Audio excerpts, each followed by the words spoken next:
Bem, queridos amigos, abra comigo nesta tarde a palavra de Deus, que se encontra na carta de João, a primeira carta do apóstolo João, no capítulo de número 5.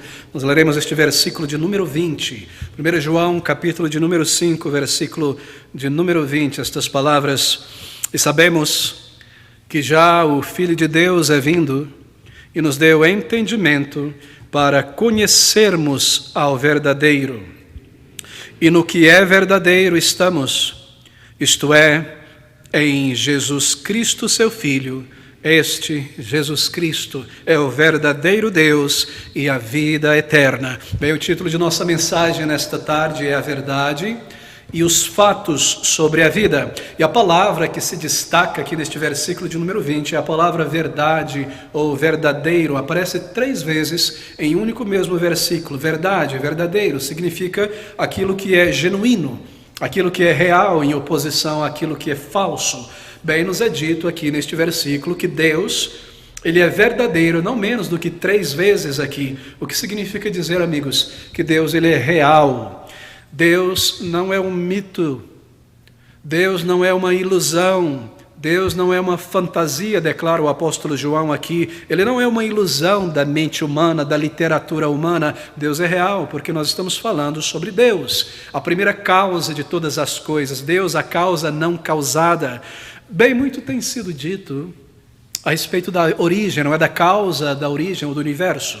Especialmente, muito tem sido declarado nessa geração por ateus militantes, pessoas que não somente rejeitaram a Deus em seu coração, como também são pessoas que promovem a descrença na existência de Deus. E muito tem sido dito a respeito da origem da vida e do universo por essas pessoas. Mas é claro, se você rejeita Deus, se você rejeita a existência de um Criador, então você não tem uma explicação plausível para a origem de todas as coisas, a origem da vida, a origem do universo, como tudo começou, como tudo se originou, a matéria, de onde ela vem. Bem, sim, você pode, por exemplo, como alguns fazem, se voltar à teoria da evolução das espécies, ou às várias teorias da evolução das espécies, porque não é apenas uma, ou ao Big Bang, talvez, a grande explosão na origem do universo, mas você continua sem resposta sobre a origem.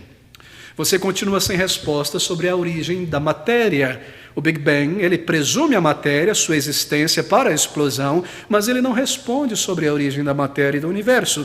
E esses homens e mulheres, eles te dão uma versão do Big Bang e te dão uma outra versão do Big Bang e uma terceira versão. Não há apenas uma, eles mesmos estão confusos nessa questão. E você, no final das contas, continua sem uma resposta factual a respeito da origem, mera especulação literária, romance científico de muitos por aí.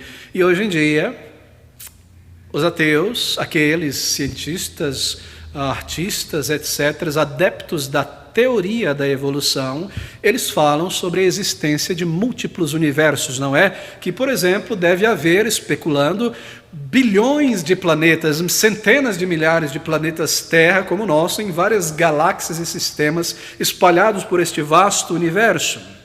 Mas nenhuma evidência nos é apresentada a respeito disso, apesar dos milhões e milhões de dólares investidos em sinais de rádio sendo enviado para o céu, na esperança de que algum ET, algum alienígena responda este sinal, esta informação inteligente, mostrando que possui inteligência e que está existindo em algum lugar. E você vê esse todo tipo de coisa.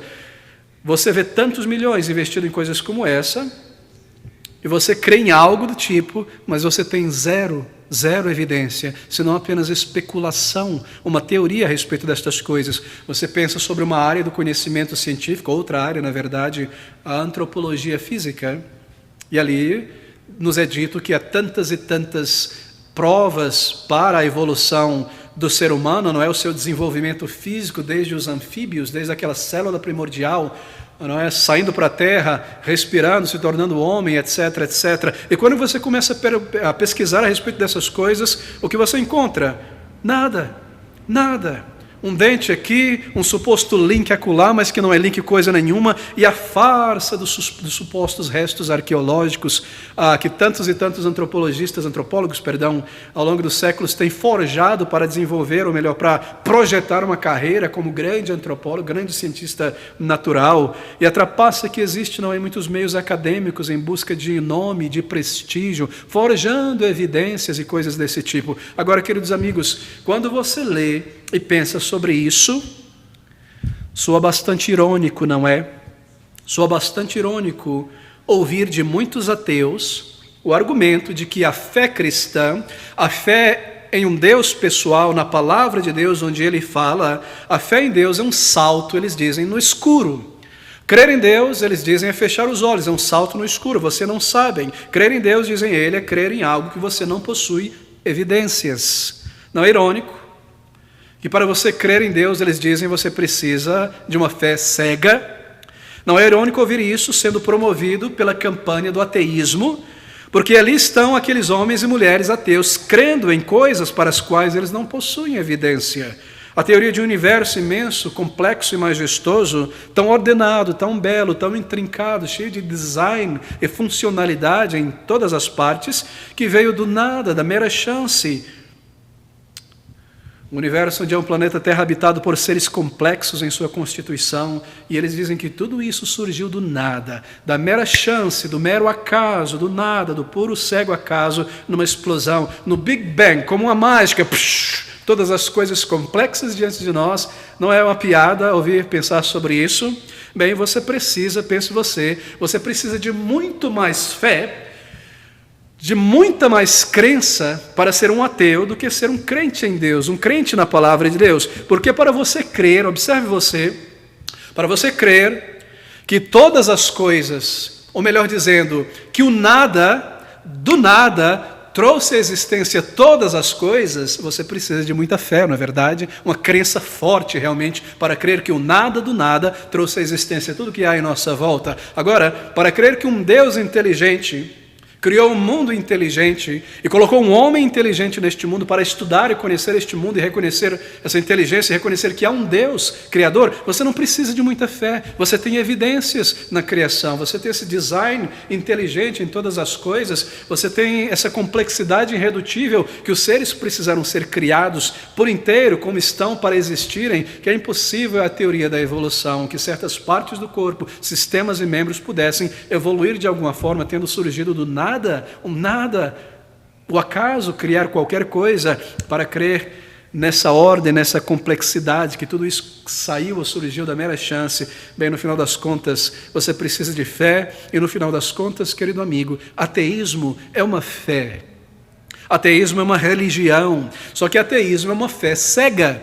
É uma fé sem evidências. Ateísmo é um salto no escuro. Não é irônico que é exatamente isso que eles acusam a fé cristã, que a fé cristã é uma fé cega, mas ateísmo em todas as suas formas não possui uma explicação baseada em evidências, plausível e real para as origens, nem para a vida, muito menos para o propósito da vida, para o significado da nossa existência. Eles não têm uma resposta do porquê nós estamos aqui, nada do tipo, querido amigo, nada do tipo. Não é irônico ouvir sobre isso, pensar sobre isso.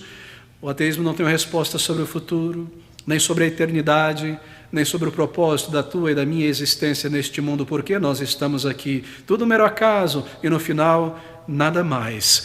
O ateísmo não explica a existência, o ateísmo não explica o significado, o ateísmo não pode explicar o futuro, o ateísmo não pode responder os porquês. E quando você pensa com calma a respeito dessas coisas, do ateísmo, lembre-se, o ateísmo também, ele não constrói absolutamente nada. O ateísmo, ele gosta de levantar dúvidas, não é? Você às vezes pesquisa esses sites ateus, ou lê livro de certos filósofos, certos ateus, e tudo que eles propõem são perguntas, são questões, são dúvidas sobre Deus, dúvidas sobre a fé, mas eles não respondem nada, eles também não constroem nada, eles tentam tirar Deus para fora da moldura da nossa existência, do nosso conhecimento, mas eles não colocam nada que responda em seu lugar, nada que traga significado. O ateísmo não melhora o ser humano. O ateísmo não dá a uma pessoa, pelo seu ensino, suas afirmações, não dá a uma pessoa um caráter melhor. O ateísmo não forma caráter em ninguém. O ateísmo, ele não apresenta nenhum sentido, nenhum propósito para a vida e também não possui nenhuma compreensão ou certeza para a vida, ou se há vida além do túmulo. O ateísmo não constrói nem melhora nada na sociedade. Você, por exemplo, você nunca ouviu falar sobre o orfanato da Associação dos Ateus de São Paulo? Já ouviu falar sobre alguma coisa do tipo? Você nunca ouviu falar sobre a Casa de Recuperação do Amor Ateu? Você nunca ouviu falar sobre a Associação Beneficente Infantil de Caridade dos Ateus? Não, o ateísmo é uma fé, mas o ateísmo é uma fé morta, uma fé que não constrói, que não transforma a sociedade para melhor, que não forma o caráter de ninguém. Eles gostam de levantar perguntas, mas eles próprios não possuem respostas. Eles tiram Deus da moldura, da figura, mas eles não colocam nada que dê sentido real à vida, palpável e concreto. E ainda assim, como astutos, não é?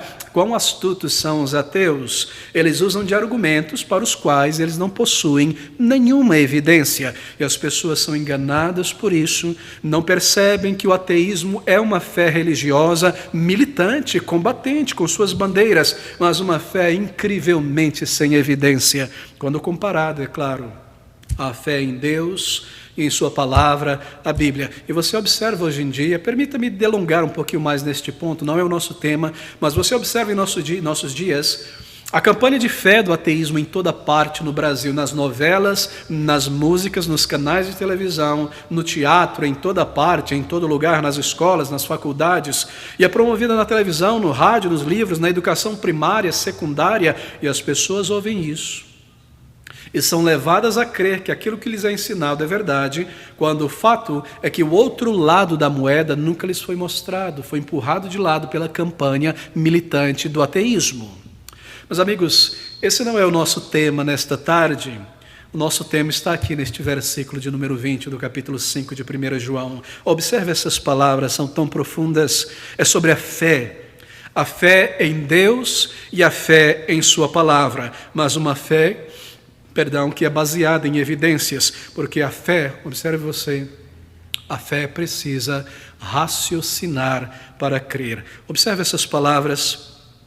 E sabemos que já o Filho de Deus é vindo e nos deu entendimento para que conheçamos ao verdadeiro. E no que é verdadeiro estamos, isto é, em seu Filho Jesus Cristo. Este é o verdadeiro Deus e a vida eterna. A fé da palavra de Deus, a fé de verdadeiros crentes em Jesus Cristo, Deus da palavra de Deus, é uma fé que precisa raciocinar para crer.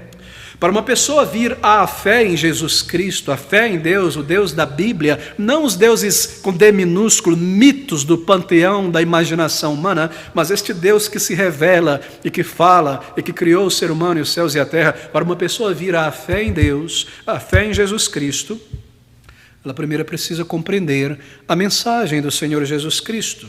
Ela precisa compreender o que é esta fé, este conjunto de doutrinas, de asserções, de proposições. A verdade nisso são baseadas na verdade. Você não pode ter fé em Jesus Cristo sem entender, quem Ele é, o que Ele diz, o que Ele ensina, qual a consequência do seu ensino, porque Ele veio a este mundo, o que Ele alcançou ao vir a este mundo, qual deve ser a minha resposta. Você não pode ter fé em Jesus Cristo, meu querido amigo, sem entendimento, sem raciocinar. E esse entendimento sobre a fé cristã, sobre Deus, ele está baseado em um livro, um registro histórico, evidências históricas, reais. Ele não foi tirado do ar. A Bíblia não é um livro que alguém sentou um dia numa mesa fria, pensando sobre o universo, sobre o significado da vida, e escreveu ele todinho ali, depois de algumas semanas ou meses. Não, a Bíblia é um livro histórico, é um livro que está baseado em fatos reais, que podem ser mapeados, fatos históricos reais. E há muitos fatores também, lembre você, que impedem uma pessoa de colocar a sua fé em Jesus Cristo. É claro que há muitos fatores, muitas dificuldades. Não é um exercício fácil colocar a sua fé em Jesus Cristo como um escape. Se você deseja a religião cristã bíblica como um escape, porque você é uma pessoa fraca, não consegue estudar, não tem inteligência, não consegue enfrentar a vida, busque uma religião, uma válvula de escape. Se você quer ter o cristianismo como válvula de escape, é muito difícil. Muito difícil, na verdade. Não é um exercício fácil colocar sua fé no cristianismo como um escape, como uma alternativa para uma vida mais fácil que uma pessoa pode ter, para não precisar pensar, considerar, raciocinar. Bem, fácil é fechar os olhos e aceitar os argumentos do ateísmo. Isso é fácil. Fácil é desligar a mente e não questionar os argumentos do ateísmo, sem pedir provas. Isso é fácil, mas crer em Jesus Cristo envolve uma busca racional, uma busca séria, uma busca racional. Em certo sentido, tornar-se um cristão bíblico, um crente em Jesus Cristo, não é algo fácil, é algo muito difícil, porque, veja, é uma experiência muito desconfortável, talvez você pense a respeito disso. Aceitar a mensagem deste livro, uma mensagem que me diz de uma maneira direta, sem rodeio, que eu sou um pecador e um grande pecador, e aceitar que homens e mulheres são pessoas falidas diante de Deus e que nós precisamos de um Salvador e que a salvação não está em nós mesmos, em nossa ciência, em nossa capacidade e boa vontade. Isso não é fácil, é desconfortável para o nosso orgulho, não é verdade? Porque isso entra em colisão com o orgulho humano. O nosso orgulho, não é? Ter que aceitar uma mensagem que é contrária inicialmente a nós. Você percebe? Não é fácil ser um cristão bíblico, porque esta palavra de Deus me diz que eu devo aceitar, que eu devo depender completamente de Deus, que eu não consigo escalar para fora deste buraco moral que eu me encontro sozinho e remover a culpa da minha alma e me reconciliar com meu Deus, que eu preciso de um Salvador que veio do céu e entrou no mundo e tomou um corpo e uma natureza humana, e que daquela maneira que parece a mim tão absurda e chocante, ele foi humilhado, desprezado e crucificado voluntariamente. É difícil para uma pessoa aceitar uma mensagem como essa. Isso vai contra o meu altruísmo, minha assertividade, o meu orgulho, que eu preciso de um Salvador que teve que morrer em meu lugar, porque se ele não morresse, eu sofreria a condenação eterna de Deus, e que não há nada de bom dentro de mim que eu possa utilizar como moeda de troca para oferecer a Deus, no lugar em troca de um lugar no céu, e do perdão, que eu dependo completamente do mérito de uma outra pessoa. Será que isso é fácil, amigo? Será que isso é uma válvula de escape para alguém? A opção mais cômoda a se tomar, crer na Bíblia, ser um cristão, ter uma religião e ter que aguentar a chacota e o desprezo do mundo incrédulo e ignorante que não conhece estas verdades, e às vezes mesmo ter que ser perseguido moralmente, fisicamente. Será que essa opção mais cômoda, uma muleta, uma válvula de escape, crer, fechar os olhos, um salto no escuro? Oh não, amigos, mais cômodo é a opção religiosa do ateísmo. É mais fácil desligar a mente e ser um ateu do que abrir a mente, colocar ela sobre este livro e as evidências em minha volta e se tornar um cristão. Imaginar que Deus não existe, que não há um Deus no céu, imaginar que não há um inferno, imaginar que não há um dia de prestar contas, cantar estas coisas, nem vida além do túmulo, que nós somos meros animais sofisticados, e seguir em meu orgulho e autossuficiência e ser levado pela maré das pessoas que creem a mesma coisa quando nunca checaram se há evidências para o ateísmo, crer nos argumentos do ateísmo sem nunca verificar se são verdadeiros. É mais fácil desligar a mente e ser um ateu do que ser um cristão bíblico, um crente em Jesus Cristo. Deixe-me ler este versículo mais uma vez, eu gostaria de gastar alguns minutos aqui. Observe o que diz a palavra inspirada de Deus, e nós sabemos, é a respeito de saber, conhecer, e nós sabemos que já o Filho de Deus, Jesus Cristo, é vindo, e nos deu entendimento para que conheçamos ao verdadeiro, e no que é verdadeiro estamos. Bem, primeiramente, a evidência a respeito de Deus, ela é apresentada na Bíblia, claro. É claro que também há um vasto número de evidências fora da Bíblia. Há evidências internas na Bíblia, onde Deus fala, e há evidências externas, não é? No mundo, na criação, de que há um Deus, uma mente superior, pessoal, que trouxe à existência todas as coisas. Veja, por exemplo, o argumento poderoso Tão superior à teoria da evolução, o argumento do design inteligente. Que no mundo há um design. Quando você observa o universo maior, o macrocosmos, o que você vê? Você vê galáxias, não é? Você vê sistemas, galáxias, cachos, supracachos, você vê ordem, você não vê caos. Quando você coloca o zoom desta câmera para este mundo microscópico, você vê também ordem, você vê estrutura. Pense sobre o corpo humano, é um exemplo tão maravilhoso, não é? Você tem ali átomos que podem ser quebrados em leptons e neutrinos, etc. Átomos que se juntam com átomos e formam moléculas, moléculas com moléculas que formam células, células que se juntam e formam tecidos, tecidos que formam órgãos juntos, órgãos com órgãos que formam sistemas. E nós temos aí tantos sistemas que formam o corpo humano. Você vê ordem, você não vê caos, você vê design. Aqui estou eu falando e tanto sangue correndo, os órgãos funcionando, eu não sinto nada, eu posso pensar, posso falar.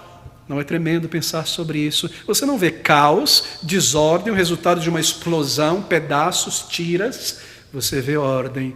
Isso aponta para uma mente inteligente que trouxe todas as coisas à existência com ordem e com design. Um Deus inteligente que criou um mundo inteligente, um homem inteligente neste mundo, para com sua capacidade, o seu instrumento racional, mapear este mundo inteligente e reconhecer que ele não veio do nada, que há um ser inteligente que trouxe à existência todas as coisas. E este Deus que criou, ele também fala de uma maneira direta ao ser humano, pela Bíblia, onde é a sua voz registrada. Assim há evidências na Bíblia também, e nós devemos começar com a Bíblia.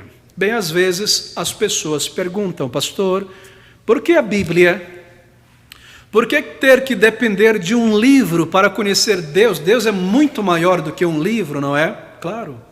Mas veja, amigo, é óbvio, não é? Nós estamos usando a mente aqui, é bastante óbvio, não é? Deus, ele é infinitamente maior em todos os seus atributos e poder do que o mero ser humano. Deus é eterno, glorioso, infinito. Nós finitos, microscópicos neste universo. Bem, se nós, pequenos nós, iremos conhecer algo a respeito do grande e eterno Deus, algo sobre ele, foi necessário que Deus revelasse isso a nós. Nós não alcançaríamos o conhecimento sobre Deus a partir de nós mesmos. Essa pequena escada do nosso conhecimento não chegaria a Deus. Foi necessário que ele se revelasse. Foi necessário que Deus falasse de uma maneira clara, racional, inteligível. Uma revelação é essencial. E não apenas para um povo em uma época, mas para toda a humanidade, para todas as nações. E a Bíblia, querido amigo, a Bíblia é este texto, não é? A Bíblia é este texto. A Bíblia é este livro onde Deus fala. A Bíblia é este texto onde nós encontramos a revelação de Deus. Mas por que a Bíblia e não qualquer outro livro? Alguém pergunte. Bem, primeiro, deixe-me tentar lançar alguns elementos aqui, nosso breve tempo que nos resta.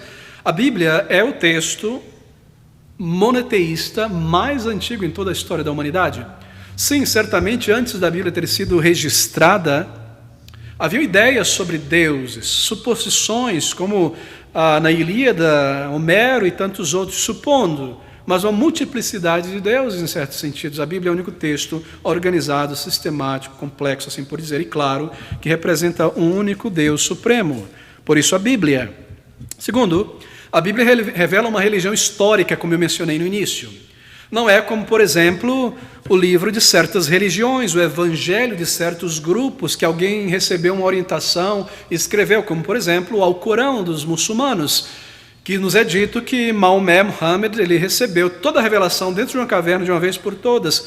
A Bíblia não é um romance, uma fantasia, uma ideia. A Bíblia é um livro histórico, verdades progressivamente reveladas da parte de Deus a homens, mulheres, ao longo de um período histórico, colocadas juntas aqui, que não há contradição. Um livro escrito 1000 anos antes de outro livro aqui dentro, e você não vê contradição. Bem, esse não é o nosso tema, mas há milhares e milhares de evidências para a palavra de Deus. E eu desafio alguém a levantar uma contradição na palavra de Deus. Quando nós começamos a observar essas supostas contradições, nós logo percebemos que são contradições de coisa nenhuma, são diferenças de ângulos e aproximação no que é declarado aqui. Então, se você aplicar a Bíblia, observe, esse é o nosso ponto aqui. Se você aplicar sobre a Bíblia o teste sobre a verdade, esse é um ponto de gigantesca importância, porque o que nós buscamos é a verdade. O que a ciência e a filosofia buscam, no final das contas, é a verdade sobre a realidade, o ser humano. Se nós aplicarmos o teste da verdade sobre este livro divino, a Bíblia, e nós fizermos a seguinte pergunta, queridos amigos: é verdade isso que a Bíblia diz, declara? Acaso é verdade essa passagem, essa declaração? A Bíblia passa em todos os testes de verdade. Mas se você aplicar o mesmo teste da verdade ao ateísmo, não passa. E nós perguntamos ao ateísmo: são verdadeiras as suas reivindicações sobre a origem do universo, do ser humano? E no momento que você faz esta pergunta, o que você tem? Uma miríade de respostas. O Big Bang, múltiplos universos, 3 Big Bangs, teorias da evolução macroscópica, microscópica, genética, todo tipo de teorias, contradições sobre contradições. Então você toma em consideração o fato de que o ateísmo não possui poder ético para melhorar uma sociedade, nem a vida e o caráter de ninguém. Você pergunta: é verdadeiro o fruto do ateísmo nas sociedades? Não tem melhorado a ninguém, não tem construído nada. E assim você pergunta: o ateísmo é verdade, funciona o sistema do ateísmo, constrói, transforma a vida? E a resposta é um dramático não. Mas quando você faz a mesma pergunta à palavra de Deus: é verdade estas reivindicações deste livro divino? Então você encontra uma miríade de evidências afirmando sim. Um universo que somente faz sentido porque há um Criador, um design, informação em toda parte, vida humana que somente faz sentido porque há um Criador, matéria e energia não poderiam se organizar. Você precisa de data, de informação, de uma mente organizando as coisas. Um Deus eterno, um Criador. E a Bíblia declara sobre estas coisas que no princípio Deus reuniu, trouxe à existência todas as coisas. Somente a Bíblia explica a condição humana atual. Somente a Bíblia explica o sentido e a existência da vida, porque o ser humano é como ele é, porque tantos paradoxos, um homem capaz de criar coisas belas e gloriosas e ao mesmo tempo de destruir todas as coisas. Somente a Bíblia explica o sentido disso, o pecado que entrou no ser humano. A Bíblia apresenta um Deus que é real, um Deus que é inteligente, poderoso e misericordioso, e um Deus santo, um Deus que deve julgar, um Deus que pode ser buscado, conhecido, um Deus que se revela, um Deus que se revela. Ela fala sobre um Deus santo, justo em caráter, em atributos, um Deus perfeito, um Deus com planos objetivos. A maneira como Deus lida com o ser humano, como Ele preparou um plano de salvação para resgatar homens e mulheres que se aproximariam dEle, um Deus maravilhoso, um Deus glorioso, como Deus revelou a sua verdade progressivamente, e ela pode ser submetida a todos os testes, e aqui nós encontramos ela permanecendo em pé. Que livro maravilhoso é a palavra de Deus! A Bíblia fala sobre um Salvador que veio a este mundo, como Ele veio, como Ele tomou um corpo e uma natureza humana, e as suas palavras de vida eterna, que transformaram bilhões de homens e mulheres, que transformaram sociedades para melhor, e trouxeram a ciência e tantas coisas maravilhosas para o ser humano. Uma palavra que mostra o resultado da mensagem de Jesus Cristo Salvador. É um livro consistente, é um livro que tem surpreendido e transformado por completo a vida de tantas e tantas pessoas. Que livro tão tremendo é a palavra de Deus, que livro maravilhoso é a palavra de Deus. E nós olhamos para este livro como a voz de Deus registrada para o ser humano, um livro que se provou verdadeiro, debaixo dos mais árdeis testes e críticas e ataques, o livro mais amado na história da humanidade, mais detestado também, mais lido, mais criticado, mais estudado, e acima de tudo, este é um livro sobre o Senhor Jesus Cristo, sobre a sua natureza divina, sobre a sua missão, sobre o seu sacrifício e sobre o seu poder para salvar. A verdade sobre Jesus. Ouça essas palavras e sabemos que já o Filho de Deus é vindo e nos deu entendimento para conhecermos o verdadeiro. E no que é verdadeiro estamos, isto é, em seu Filho Jesus Cristo. Este, Jesus Cristo, é o verdadeiro Deus e a vida eterna. E nós continuamos a perguntar, então, tem esse livro, a Bíblia, a palavra de Deus, essa mensagem da Bíblia, tem ela alcançado alguma coisa na vida daquelas pessoas que têm abraçado esta verdade, crido nesta verdade? Bem, milhões e milhões de pessoas vieram a crer em Jesus Cristo através da Bíblia, a palavra de Deus, a sua palavra, e as suas vidas foram transformadas porque o seu coração foi transformado, sua perspectiva de vida foi transformada, porque um dia elas encararam seus pecados diante de Deus, e esta verdade que nos informa que nós somos homens e mulheres voluntariamente pecaminosos, eles encararam isso, se aproximaram do seu Criador pela fé em Cristo Jesus, foram perdoados e transformados, uma nova vida lhe foi dada. Foram tão mudados, embora perseguidos por regimes comunistas, ateus, como tantos outros, esta palavra nunca foi destruída, porque é uma mensagem que fala a alma das pessoas e transforma a pessoa por dentro, e abraçada de uma maneira real, voluntária, não é apenas uma ideologia que motiva algumas pessoas por alguns anos, como as ideologias humanas, mas uma mensagem verdadeira que transforma permanentemente a vida de uma pessoa. Bem, nós voltamos então à pergunta: é verdade essa mensagem e as reivindicações deste livro? E a resposta é um esmagador sim. É verdade ou verdadeiro que ela tem poder para transformar a vida de milhões de pessoas, de sociedades para melhor? E a resposta é sim. É verdade que muitas e muitas pessoas têm experimentado uma melhor vida, uma transformação profunda e evidências do poder do Criador, Deus, em suas vidas, por esta verdade, por esta palavra, este livro? Sim, é verdadeiro em cada uma de suas afirmações.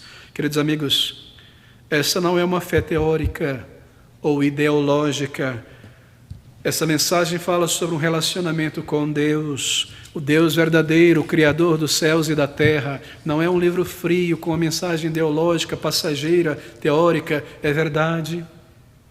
Nós perguntamos tudo sobre Deus e tudo sobre a sua palavra.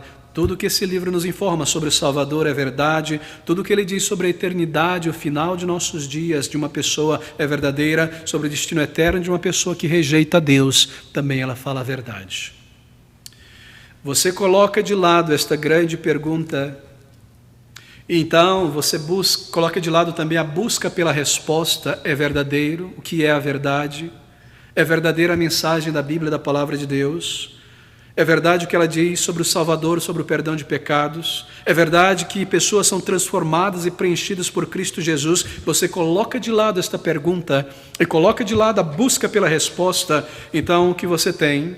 Você tem nas tuas mãos, o que lhe resta é a fé cega do ateísmo, especulações sem respostas algumas, uma fé ateia que não é construída sobre o nada, que não é construída sobre ninguém.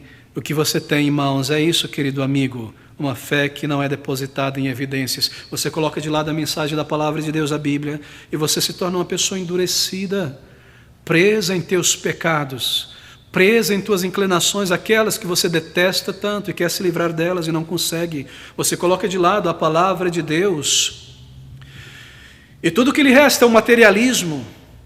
E ele te engolirá em seus tentáculos, uma vida vazia, sem propósito, para aqui e agora. Você põe de lado a palavra de Deus, que te ensina que você possui uma alma eterna e o potencial de buscar a Deus e conhecer o teu Criador. O que lhe resta, senão a falsa verdade de que você é um animal irracional, vivendo no mundo em busca de alimento para o estômago, prazer para a pele, mais nada, a lei do mais forte. Então, o final de todas as coisas, você é lançado para esse tipo de teoria. O que lhe resta é isso. Você põe de lado esta palavra, e tudo que lhe sobra é a vida de um animal sofisticado. Agora aqui, então, mais nada, nenhum significado. Coloque de lado este livro e as suas declarações, e tudo que você experimentará nesta vida será um punhado de prazeres e bens, acompanhado de tanto desapontamento, tanta decepção, tantas cicatrizes, tanto vazio.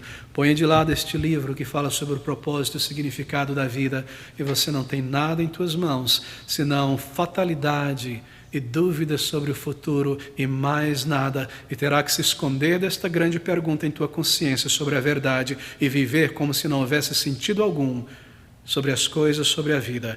Mas, querido amigo, faça essa pergunta enquanto você ainda está aqui. É verdade esta mensagem da palavra de Deus, a Bíblia? É verdade a mensagem de Deus, onde Ele fala na Bíblia Então busque, abra este livro, folheie estas páginas, coloque a tua mente e o teu coração sobre ela, a palavra de Deus. Busque ela com uma mente aberta. Lance de lado esses conceitos pré-formados pela televisão, pela novela, pela música, por pessoas que desconhecem e ignoram a palavra de Deus. E busque na palavra de Deus e você encontrará respostas sólidas, satisfatórias sobre o verdadeiro propósito e significado da tua existência e para muito além. Respostas sobre a eternidade, sobre a vida para além do túmulo e a certeza destas coisas, todas reveladas por Deus, em sua palavra, a Bíblia. Mas faça essa pergunta com o senso da tua necessidade. É verdade, estou aqui, a verdade está aqui, eu posso encontrar o meu Criador, conhecê-lo, experimentar algo real, um relacionamento real com Ele, o seu perdão em minha vida, a paz, a certeza de perdão e vida eterna. Faça essa pergunta com um senso de necessidade, de vida na alma. Se aproxime de Deus em humildade, deixe o orgulho de lado, deixe a basófia de lado e venha com uma mente aberta à palavra de Deus. E então pergunte conforme você se aproxima de Deus pela Bíblia. Pergunte estas coisas. É verdade que somente Jesus Cristo é o caminho de reconciliação para Deus. E que se eu me aproximar de Deus através dos méritos de Jesus, seu Filho, eu serei perdoado, eu receberei certeza de vida eterna antes de partir. É verdade isso que a Bíblia diz? É verdade que Ele morreu na cruz por um pecador tão vil e miserável? Sim, querido amigo, é verdade. É verdade que Ele veio a este mundo. É verdade que o Calvário, a cruz de Cristo, faz todo o significado. Que a morte de Jesus no lugar de pecadores faz todo sentido, na verdade. Que Deus, que é santo e justo, e não pode fechar os seus olhos para os nossos pecados, como Ele poderia punir o pecador, condená-lo e ao mesmo tempo amá-lo e salvá-lo. É verdade a cruz, que ali naquela cruz Jesus Cristo sofre a punição de um pecador, para que o amor de Deus pudesse ser revelado a homens e mulheres pecadores pelos méritos de Jesus Cristo. Que resposta maravilhosa, a maior de todas as transações do universo. O meu pecado, a minha culpa, a minha vergonha, o meu inferno, colocado sobre Jesus Cristo naquela cruz como um sacrifício em meu lugar, e os méritos dele, a vida que ele alcançou, creditado a mim. Não é maravilhoso? Pergunte estas coisas, a vida de Jesus, a sua morte, a sua ressurreição no lugar de pecadores. Quantas pessoas que conheço e conheci nos tempos de universidade dizem não crer em Deus. Talvez você conheça muitos, não é? Eu não creio em Deus, não me interesso por Deus, não me fale sobre Jesus, sobre Bíblia, não estou interessado sobre estas coisas. Quantas pessoas dizem não crer em Deus, não ter interesse em Deus, mas creem em horóscopo, mas creem em mandinga.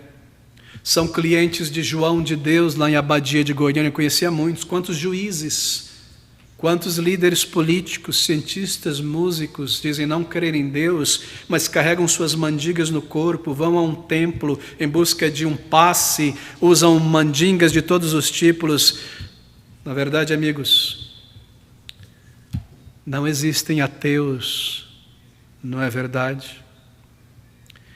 Existem apenas homens e mulheres criados por Deus, que vivem em negação de Deus. Não existem ateus, apenas homens e mulheres criados por Deus, que vivem negando a si mesmo e aos outros aquilo que eles no íntimo temem ser verdadeiro. Não existem ateus. Você sabe, preciso correr para o final.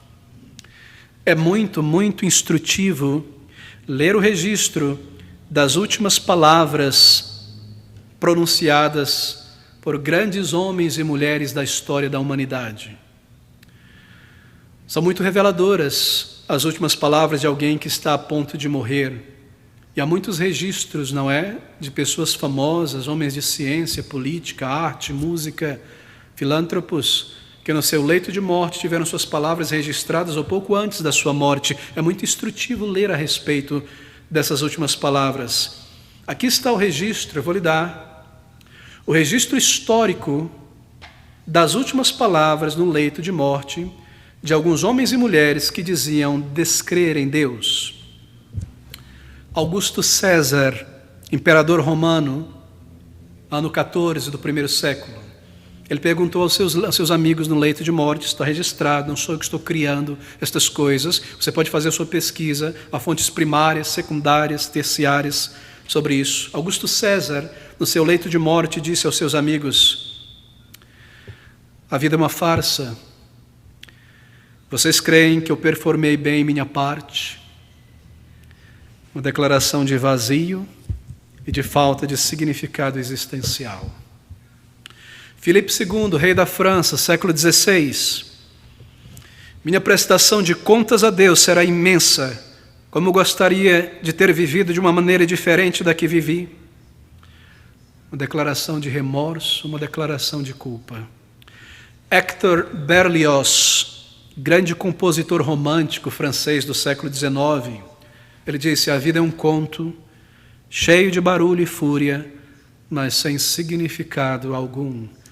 Palavras de vazio, palavras de desesperança. Thomas Hobbes, filósofo inglês do século XVII, não é famoso pelo seu livro Leviatã, disse o seguinte, no leito de morte: se o mundo inteiro fosse meu, trocaria por mais um dia de vida. Estou a ponto de dar um salto na escuridão. Palavras de incerteza, palavras de medo. Voltaire, escritor francês prolífico, não é? Um ateu militante também.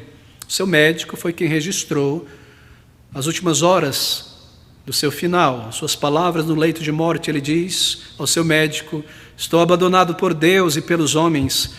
Te darei metade do que tenho, ao médico, se me der mais 6 meses de vida, então eu vou para o inferno e você vai comigo. Palavras de terror diante da morte e da expectativa da eternidade. Steve Jobs, todos conhecem, não é? Foi um inventor, um empresário, um magnata americano no setor da informática. Ele foi o cofundador da Apple, o seu smartphone iPhone, um dos criadores, um executivo poderoso que influenciou a indústria em tantas áreas: computadores pessoais, filmes de animação, música, telefones, tablets, publicações digitais. Morreu no ano de 2011. Ele morreu bilionário aos 56 anos de idade. Você encontra isso hoje na internet, registrado nos sites seguros, é claro. Morreu de câncer de pâncreas, e aqui estão as suas últimas palavras na sua cama, na sua enfermidade. Ele disse, observe isso: cheguei ao auge do sucesso no mundo dos negócios. Aos outros, minha vida é um epítome do sucesso. No entanto, além do trabalho, tenho pouca alegria. No final, a riqueza é apenas um fato da vida a que estou acostumado. Nesse momento, deitado na cama, doente e lembrando toda a minha vida, percebo que todo o reconhecimento e as riquezas das quais tanto me orgulhei empalideceram e ficaram sem sentido diante da morte iminente. Você pode contratar alguém para dirigir o carro para você, ganhar dinheiro para você, mas você não pode ter alguém para suportar a doença por você. Coisas materiais perdidas podem ser encontradas, mas há uma coisa que nunca pode ser encontrada quando ela está perdida: a vida, disse ele. Fecho aspas aqui. Palavras de profundo vazio de Steve Jobs, de alguém que chegou à compreensão de que a vida é mais do que bens, mais do que prazer, mais do que sucesso, e que você possui uma alma e que um dia você irá prestar contas a Deus. Estas foram as últimas palavras de alguns homens que morreram como viveram. Viveram sem Deus, morreram sem esperança. Mas aqui estão as palavras, as últimas palavras de Jesus Cristo, o Filho de Deus, o Salvador. Ouça essas palavras do Salvador: está consumado. Palavras de glória, palavras de sucesso, palavras de amor, palavras de certeza, palavras de vida eterna. Está consumado, está completo, foi alcançado, é perfeito. O que eu me propus vir fazer neste mundo: dar a minha vida no lugar de pecadores, viver uma vida perfeita para representá-los diante de um Deus santo e justo. Está consumado, eu vivi e agora entrego o meu espírito a Ti, ó Pai. para ressuscitar novamente ao terceiro dia. Palavras de esperança para você e para mim, para pecadores como nós, palavras de perdão e de misericórdia. É verdade? São verdadeiras estas palavras? Quantas pessoas poderiam levantar a mão e passar horas dizendo: é verdade, querido amigo, é verdade que a vida e a mensagem de Cristo, quando eu abracei, foi verdadeira em minha vida.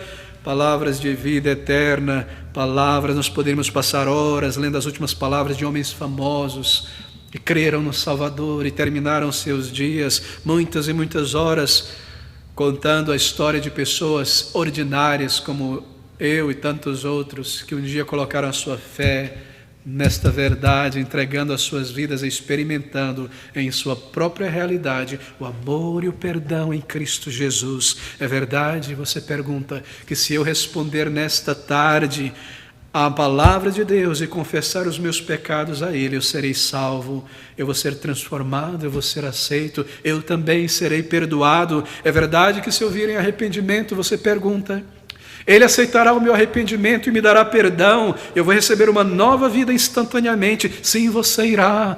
Todo aquele que crê será salvo. O Senhor Jesus Cristo disse um dia: aquele que vier a mim de maneira nenhuma lançarei fora. São palavras daquele que é o caminho, a verdade e a vida, sem quem ninguém irá a Deus o Pai, senão por Ele. Sim, querido amigo, você pode crer, ou melhor, escolher crer na propaganda do ateísmo e seguir a maré e o modismo de negar a Deus, de colocar a Bíblia de lado e a fé em Jesus Cristo de lado.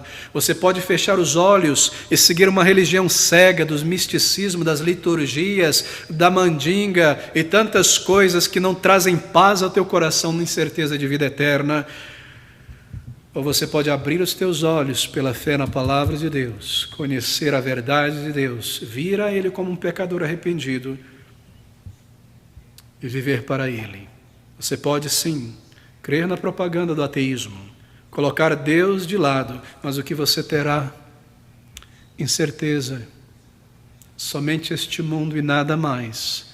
A tua culpa em tuas mãos para se apresentar diante de Deus, ou abrir os olhos para a verdade, entregando a tua vida pela fé e pedindo a Ele, dizendo: Senhor, eu venho a Ti, perdoa os meus pecados, me dá este propósito e significado de vida que o Senhor promete, lava-me da minha culpa, me reconcilia contigo e me faz um filho, uma filha de Deus. Você vem a Ele, querido amigo, e crê e se entrega, e você descobrirá em tua própria experiência que é verdade, que Ele amou e Ele morreu no lugar de pecadores. Ouça essas palavras do Salvador e nós sabemos pela experiência em nossas vidas que já o Filho de Deus é vindo e nos deu entendimento para que conheçamos ao verdadeiro, e no que é verdadeiro estamos, isto é, em seu Filho Jesus Cristo. Este Jesus Cristo é o verdadeiro Deus